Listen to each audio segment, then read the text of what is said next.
तो स्वागत है आपका विनर्स एकेडमी प्रयागराज में। मैं समीर शुक्ला। आज मैं बात करने जा रहा हूं एडजेक्टिव की, और एडजेक्टिव के एक ऐसे पार्ट की जो अगर आपने सही ढंग से जान लिया, समझ लिया, तो आपको, मेरा ये वादा है आपसे कि आपको कभी भी लिखने, पढ़ने या बोलने में इंग्लिश में कोई हरा नहीं सकता। क्योंकि आज का टॉपिक एकदम डिफरेंट है। कई रूल्स को मिलाकर सिर्फ 2-3 रूल में मैंने बांट दिया। जैसे लिटिल, फ्यू, ओल्डर का जो मतलब होता है वही इल्डर का भी होता है। फार्दर और फर्दर में क्या अंतर है, नियरेस्ट और नेक्स्ट में क्या अंतर है। आज का सेशन जो होगा वो इन्हीं पे डिपेंड होगा, और बेहतरीन तरीका है ये बताया मैंने, आज आपको बताने जा रहा हूं। जो अगर आप जान लेते हैं तो इससे अच्छा कुछ नहीं हो सकता। वो सारी कमियां आपकी दूर हो जाएंगी जो अभी कई सालों से रही होगी। तो वीडियो लास्ट तक देखना, लाइक कर देना, शेयर कर जरूर कर देना, नए हो तो सब्सक्राइब कर देना और कमेंट करके बताना। नंबर 1 का वीडियो है ये, मेरा आपसे वादा है, मैं बार बार कहता हूं वीडियो लास्ट तक जरूर देखना। सबसे पहला जो रूल है हमारा कि लिटिल और फ्यू में क्या डिफरेंट होते हैं। यानी little, a little, the little, few, a few और द फ्यू। तो लिटिल का मतलब होता है नहीं के बराबर, वही फ्यू का मतलब भी होता है नहीं के बराबर। ए लिटिल का मतलब होता है कुछ, ए फ्यू का मतलब होता है कुछ। द लिटिल का मतलब ज्यादा नहीं लेकिन सब। द फ्यू का मतलब भी होता है ज्यादा नहीं लेकिन सब। अब यहां पर बात हम कैसे करेंगे कि आखिर इसमें डिफरेंस कैसे क्रिएट करें, कैसे पहचानेंगे कि लिटिल का यूज हम कहां पर करते हैं और फ्यू का यूज कहां करते हैं। तो 100 की सीधी एक बात एक शब्द में देख लो कि भैया याद रखना, सिर्फ इतना याद रखना कि जो भी हमारा सब्जेक्ट हो, अगर वो अनकाउंटेबल नाउन है, यानी अनकाउंटेबल वाली चीजों के साथ, अनकाउंटेबल नाउन के साथ हमेशा लिटिल का प्रयोग करते हैं, इसके अलावा कुछ नहीं करते। अनकाउंटेबल नाउन के साथ लिटिल का प्रयोग करते हैं। जबकि few, a few, the few का यूज हम कब करते हैं, जब हमारा नाउन कैसा हो, काउंटेबल हो, यानी एक ऐसा नाउन जिसको हम गिन सकते हैं, उसके साथ हम फ्यू का यूज करते हैं, और जिसे नहीं गिन सकते उसके साथ हम लोग लिटिल का यूज करते हैं। अनकाउंटेबल नाउन होते कौन कौन से हैं, मैंने आपको ऑलरेडी बताया है। एम और ए, यानी मटेरियल और अब्स्ट्रैक्ट नाउन। जब भी ये नाउन होंगे इनके साथ कंडीशन के अकॉर्डिंग लिटिल, ए लिटिल और द लिटिल। और जब आपका नाउन काउंटेबल है यानी प्रॉपर कॉमन कलेक्टिव है तो कंडीशन के अकॉर्डिंग फ्यू, ए फ्यू और द फ्यू। मैं इसके अभी आपको क्या कर दूंगा, इसके मैं आपको एग्जाम्पल भी बताऊंगा। लेकिन सबसे बेहतरीन तरीका यही जानने का है, क्योंकि इसमें बहुत सारे लोग फंसते हैं, पहचान नहीं पाते हैं। सिंटेक्स जैसा चैप्टर उनका जो 3 नंबर का है वो उनसे छूट जाता है और नंबर कम हो जाते हैं। मेरा वादा है 90+ का आपसे मैंने किया है और आपको दिला के रहूंगा। तो ये क्लियर हुआ कि लिटिल और ए लिटिल, द लिटिल का यूज अनकाउंटेबल नाउन के साथ करते हैं, जबकि फ्यू, ए फ्यू और द फ्यू का यूज हम लोग काउंटेबल नाउन के साथ करते हैं। अभी मैं इसकी एग्जाम्पल भी आपको बताऊंगा, लेकिन आपने ये चीज जान ली होगी।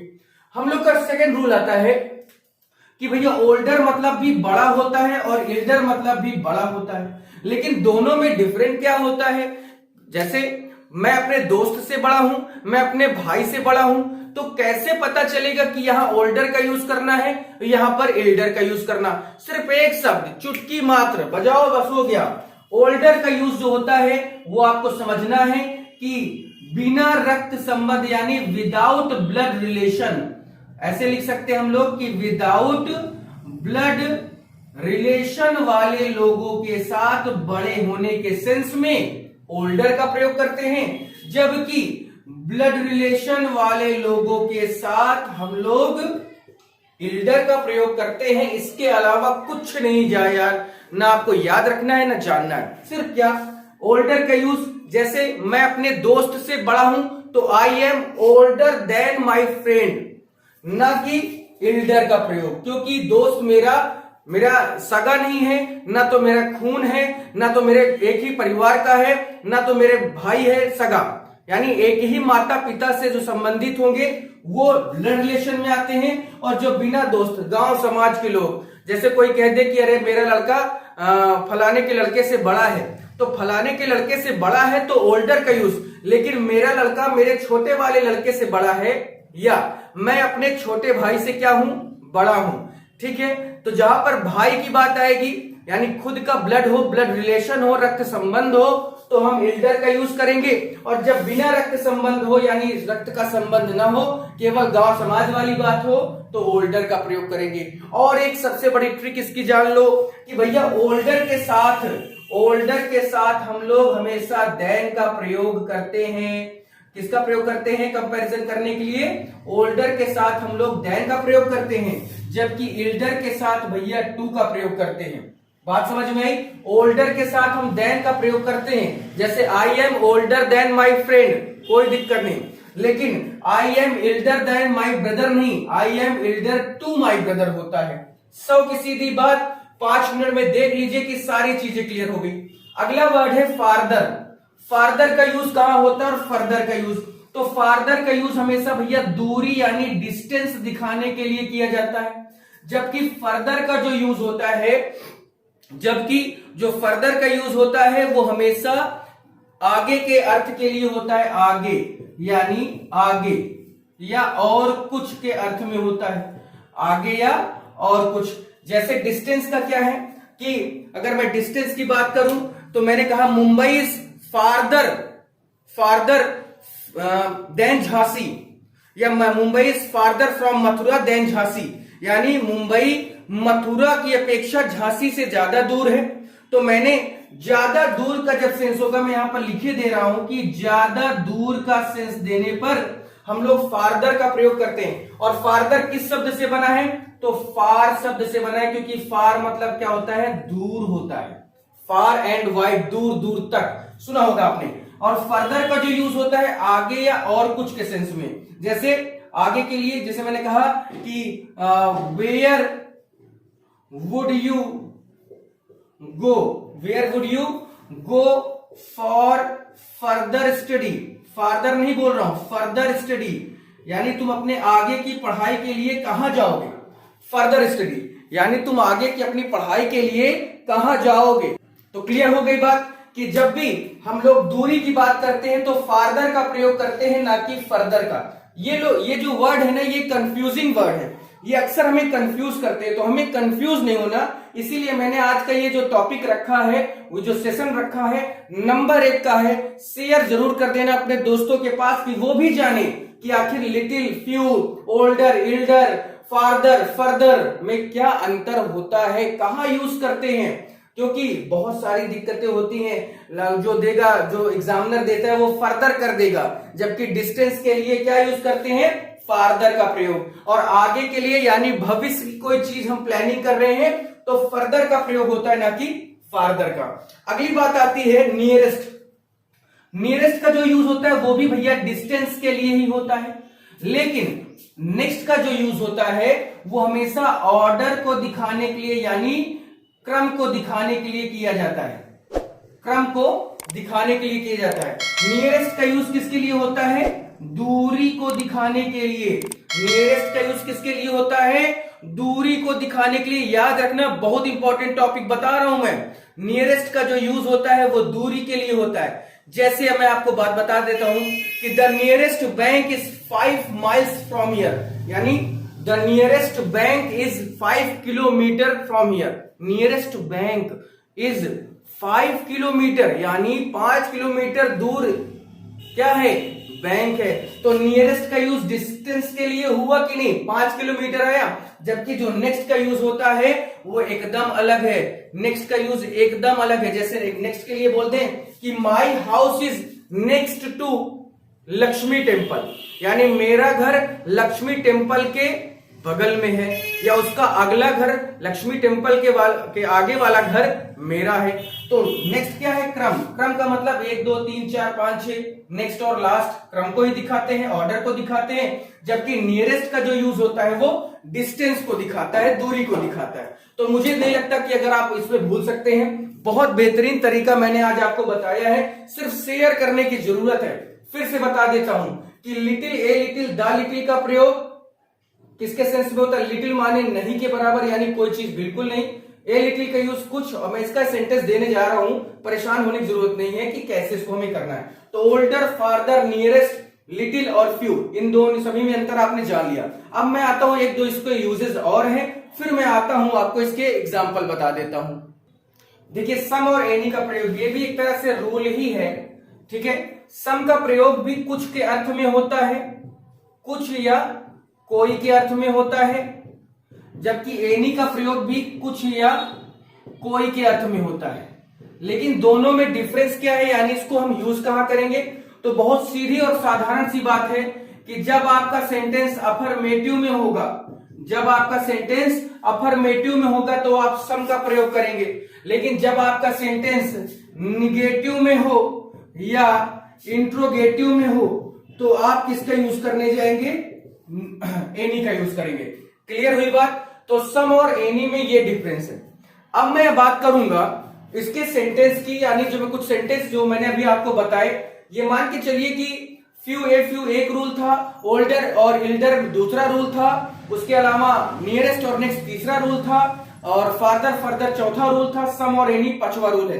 कल मैंने आपको 9 रूल बताए थे, आज मैंने 5 रूल बता दिए, 9 5 14, ठीक है। अब मैं बात इसके सेंटेंसेस की करूंगा, कैसे आप देखते हैं, कैसे इसको समझना है। बहुत बेहतरीन तरीका है, इसके अलावा कोई ऐसा तरीका नहीं बन सकता कि जो आपको सामने इससे अच्छा बताया जा सके या समझाया जा सके।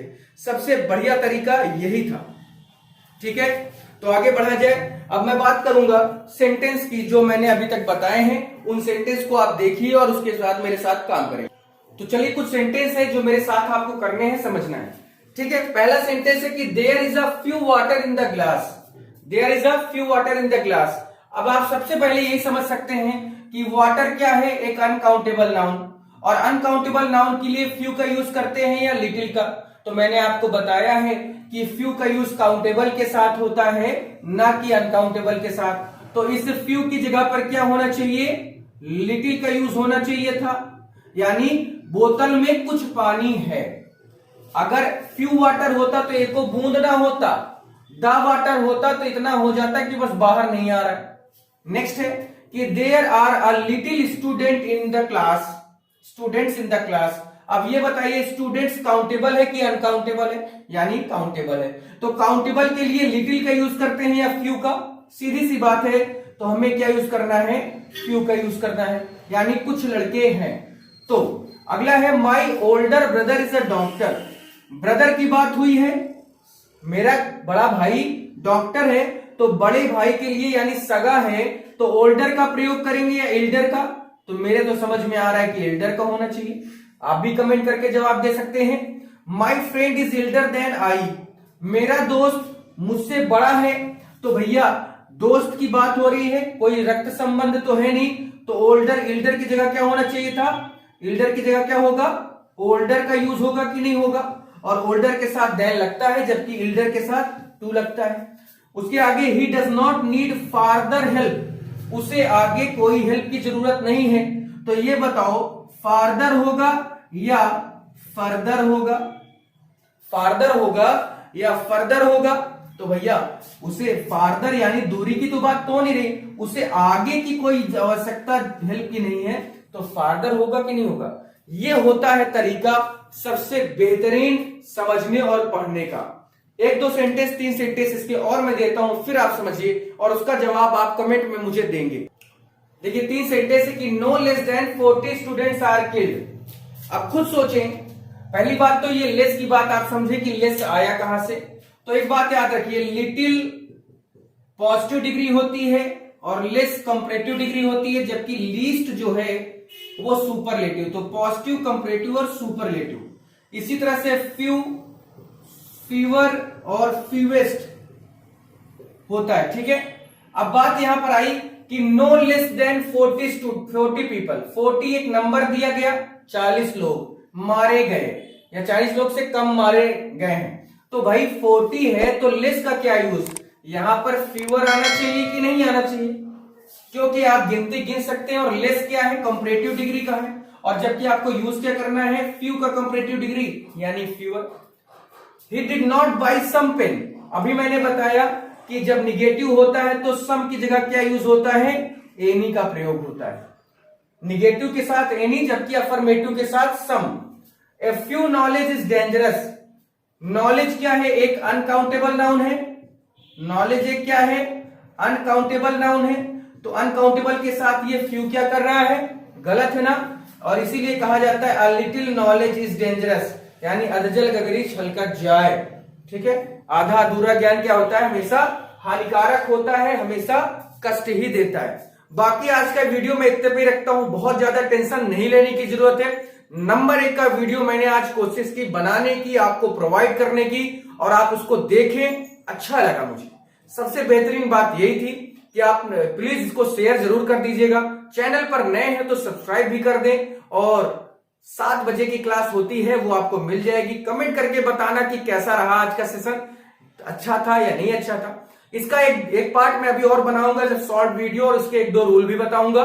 लेकिन कल जहां तक हो सकता है कि मैं वर्ब की शुरुआत करूं, सेंटेंस हमारा जो यानी जो हमारा अगला कारवा जो बढ़ेगा वो वर्ब की तरफ बढ़ेगा, और एडवर्ब, यही 2 टॉपिक बाकी हैं। फिर मैं उसके बाद मैंने आपको कहा था कि 20 दिसंबर के पहले पहले मैं आपका सिलेबस पूरा कर दूंगा, वो मैं अपना वादा निभा लूंगा, क्योंकि अभी भी मेरे पास 13 दिन है। 13 दिन में मैं आराम से उस काम को कर लूंगा। फिर हम लोग अनसॉल्व एक्सरसाइज के आएंगे, फिर अनसॉल्व को तो ऐसा सॉल्व करेंगे, ऐसा सॉल्व करेंगे कि साला एक को बचेगा ही नहीं। तो इसलिए तैयार रहना मेरे भाइयों, मेरे दोस्तों, उनकी बहनों, मेरी बहनों, सब वही। ठीक है, तो जरूर इस चीज को शेयर कर देना, क्लास शेयर कर दिया करो भाई, बहुत थोड़ा सा मोटिवेशन मिलता है। शेयर कर देते हैं, सब्सक्राइब कर दिया करो, कमेंट कर दिया करो। फिर आज के लिए इतना ही, लाइक भी कर देना। आज के लिए इतना ही, थैंक यू।